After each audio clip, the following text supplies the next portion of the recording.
Bueno, y le damos la bienvenida a Juan Gabriel Tocatlián. Muchas gracias, Juan Gabriel, por estar en Odisea. Gracias por la invitación. Estamos ante un caso que es el de Sergei Skripal, el doble agente ruso que vive en Gran Bretaña, en Inglaterra, envenenado. No sabemos qué va a pasar con él y con su hija, que están internados los dos. Alrededor de esto, un conflicto internacional sorprendente por la dureza de las cosas que se están diciendo. El gobierno británico que acusa abiertamente a Rusia.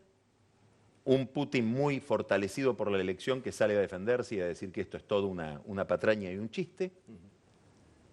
Otra dimensión que me parece muy interesante, que es esta crisis la encuentra, tal vez sea la primera crisis de carácter internacional importante de la Inglaterra post-Brexit, con lo cual hay que mirar muy bien el tipo de solidaridades que obtiene de una Europa a la que renunció pertenecer.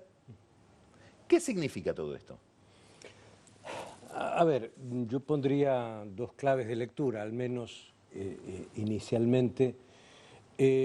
La primera es que este tipo de hechos, más lo que sucedió en su momento en Ucrania, en Crimea, más lo que anunció Putin en materia nuclear frente al proyecto de modernización nuclear de los Estados Unidos, más la presencia decisiva de Rusia en Siria, ha generado la sensación de que estamos en una Segunda Guerra Fría. Yo creo que esta es una mala analogía, no nos ayuda mucho. En primer lugar, porque aquella era una competencia entre rivales, Estados Unidos y la Unión Soviética, de casi paridad. La economía de Estados Unidos era el doble de la economía rusa, el poder nuclear era equivalente entre los dos países y la disputa era básicamente ideológica. Ahora, el Producto Interno Bruto de los Estados Unidos son unos 20 trillones de dólares, el Producto Bruto ruso son 2 trillones de dólares. Rusia no es la potencia del pasado. Aquí no hay una división ideológica, digamos, no hay una lucha entre el capitalismo y el socialismo, pero sí hay una fenomenal lucha por el poder. Y creo que este es el resurgir ruso en el escenario internacional, luego de lo que significó para Rusia su desmoronamiento a partir del fin de la Guerra Fría, y este incidente lo que muestra es esta capacidad de acción rusa que puede estar, en el caso británico, envenenando a un exespía, puede estar en la elección de los Estados Unidos, interviniendo, hackeando esa elección, puede estar en otros ámbitos internacionales desplegando una capacidad inusitada frente a un Occidente partido, faccionalizado. Brexit es una cosa, pero la otra es la división entre Estados Unidos y Europa Occidental. Entonces, tenemos un escenario mucho más complejo, donde estos eventos pasan a tener una alta significación retórica, pero no llevan a consecuencias todavía políticas decisivas. Te hago una pregunta por la comparación que hiciste con la Guerra Fría. Rusia no es la Rusia de aquel momento, pero las vulnerabilidades tampoco son las de aquel momento. Entonces hoy podría haber un ciberataque ruso a un gran banco americano, por ejemplo, o a un gran banco británico. Hoy esto es un ¿Cuánto cuesta eso? Mucho menos de lo que le costaba antes tener un arsenal nuclear. Obviamente, de la misma manera que costó muy poco armar aviones y convertirlos en misiles el 11 de septiembre en el ataque a los Estados Unidos. Entonces, me interesa que reflexiones sobre esto, que es estas nuevas guerras. ¿Cómo las pensás? Mira, aquí creo que hay una serie de términos nuevos que me parece que también llevan a la confusión.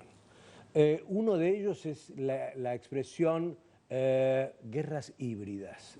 En particular aquellas que no parecerían ser convencionales, no son las guerras asimétricas que son una guerra entre un Estado y la insurgencia o entre un Estado y el terrorismo, sino que combinan diferentes instrumentos, diferentes espacios, diferentes momentos, el ciberataque, la penetración ideológica, la intervención en una elección, el despliegue de fuerza, la amenaza, etc.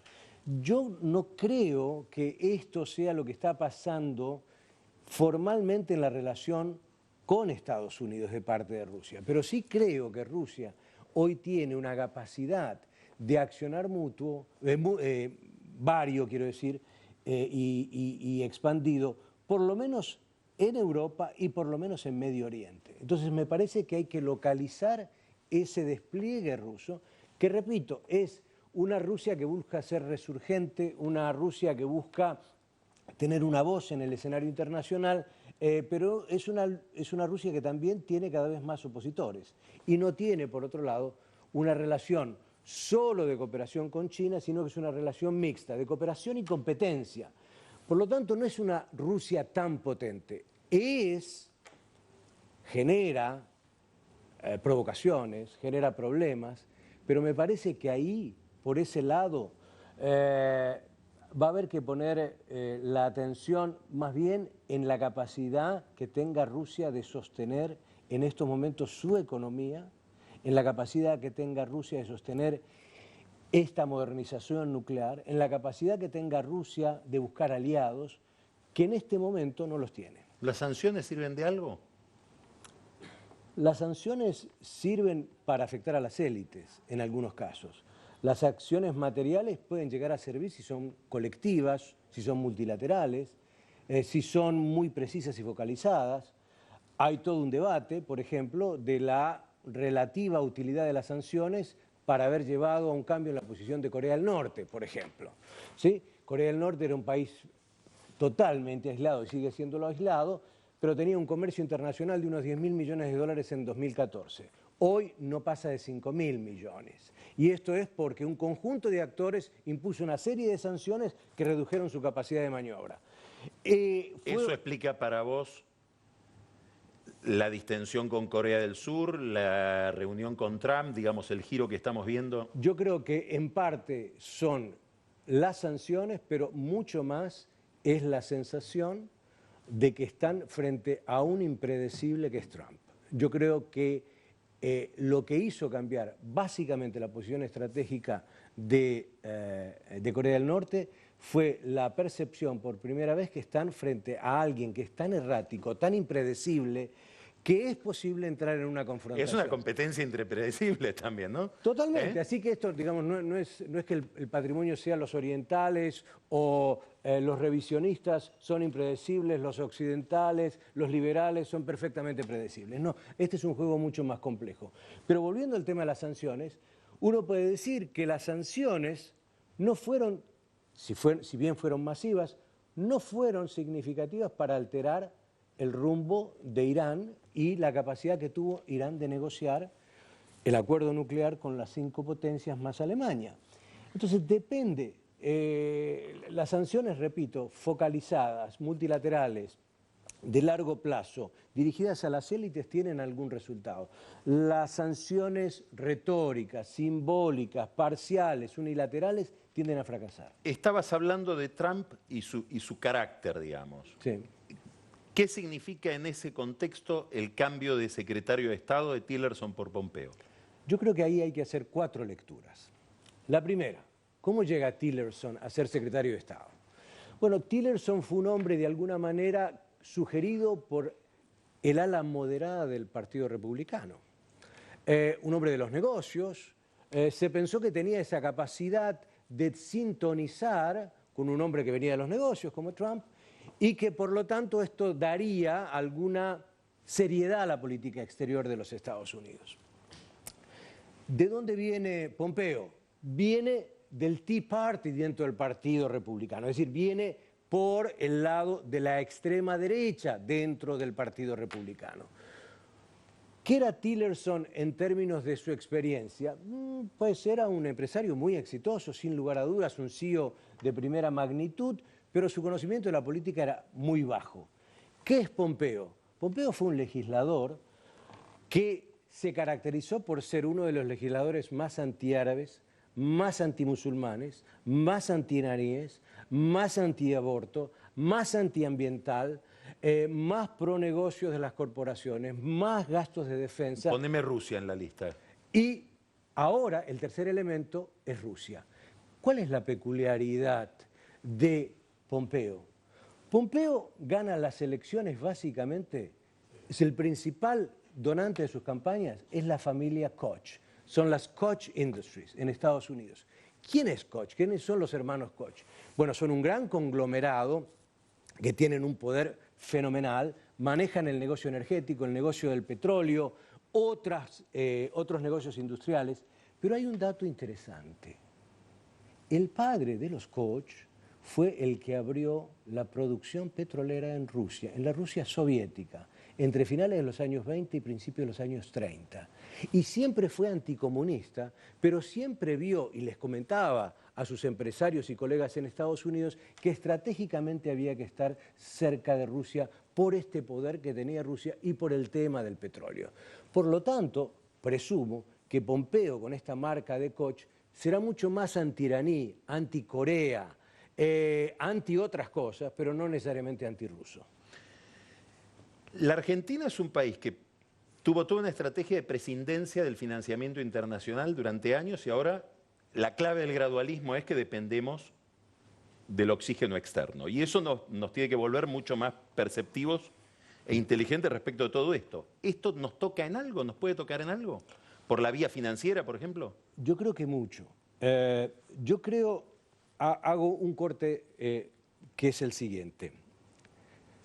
El gobierno Macri llega, el gobierno de Cambiemos, llega con una visión optimista del mundo, optimista de la globalización, optimista del capital financiero y capital productivo, optimista respecto a la mirada que el mundo iba a tener sobre Argentina, en esencia optimista, y que entonces una serie de gestos iban a significar, bueno, la lluvia de inversiones, pero no Argentina, que se iba a mover mucho más cómodamente en el escenario internacional. Nada o casi nada de aquello que estaba en el diagnóstico original hoy está vigente. Y a mi modo ¿El gobierno ajustó su imagen o pensás que no? Yo creo que el gobierno pasó del optimismo a la ingenuidad. Es decir, creo que aquí lo que ha pasado es que el gobierno no entiende que en este torbellino internacional, que en condiciones de incertidumbre, el ABC de la política internacional es bajar los riesgos, minimizar los riesgos, aumentar la capacidad de acción autónoma y buscar muchas opciones estratégicas y no casarse con nadie. En este escenario, endeudarse en exceso es un alto riesgo si uno no tiene la casa en orden, si uno no tiene la economía en orden.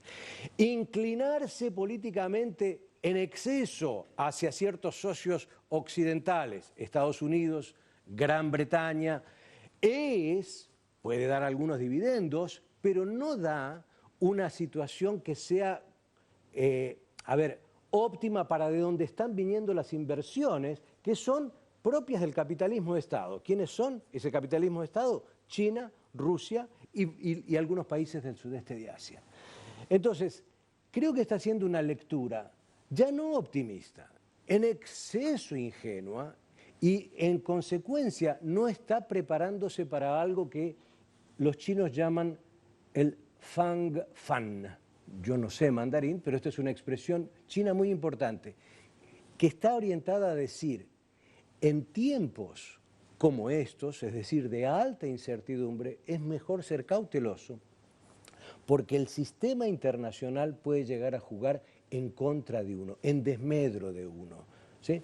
Entonces a mí me parece que un poco de cautela, una nueva brújula, una reflexión estratégica más profunda, una búsqueda de socios diversos, un entendimiento más global del mundo, hoy se hace imperativo. Si uno lo escucha al presidente Macri el 1 de marzo, cuando inaugura las sesiones del Congreso, y el mundo no existe, me da a mí la sensación que él debe creer que el mundo sigue igual que lo que él hubiera buscado hacer o donde él hubiera buscado y sentirse más cómodo. Yo creo que hoy Argentina está en un lugar muy estrecho y tiene que tomar decisiones estratégicas muy complejas. Y en ese sentido, falta, me parece, un nuevo debate dentro de la administración en este tema. Última pregunta, y necesitamos de tu poder de síntesis. Hay 3 elecciones importantes este año en la región: México, Colombia y Brasil. Sí. Si tuvieras que decir un renglón de cómo nos afecta a cada una, ¿por qué habría que estar atentos a esos procesos? Si hay que estar atentos, a lo mejor no hay que prestarle demasiada atención que yo a la elección mexicana para nosotros.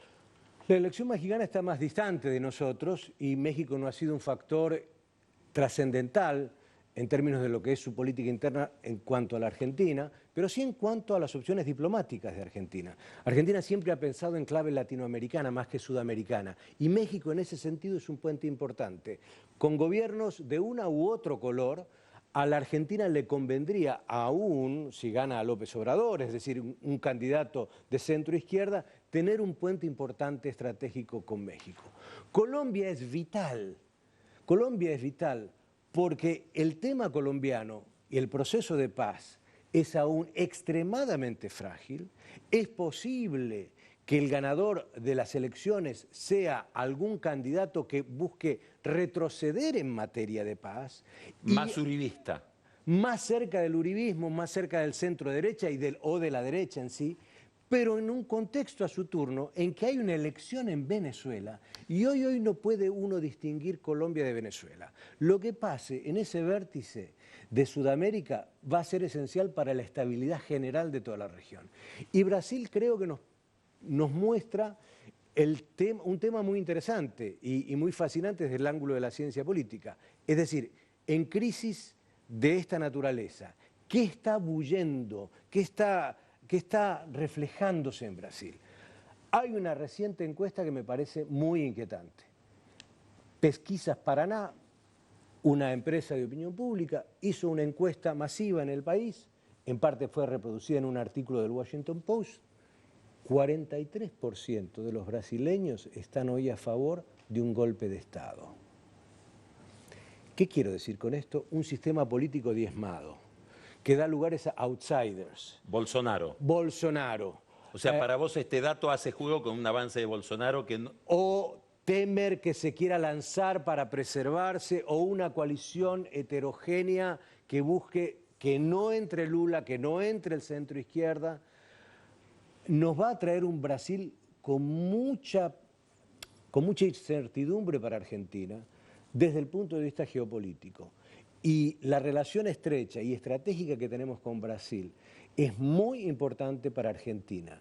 Argentina tiene que estar muy atenta a que lo que suceda en Brasil no reverbere negativamente y que en todo caso el candidato triunfador traiga estabilidad, certidumbre, crecimiento, porque un Brasil estable y en crecimiento es funcional a los intereses estratégicos de Argentina. Juan Gabriel, muchísimas gracias. Gracias a ti. Brillante como siempre. Vamos a un corte. Marcos Buscaglia, las novedades de la economía. Va a hablar de algo que no le interesa a nadie, el dólar. Ya volvemos.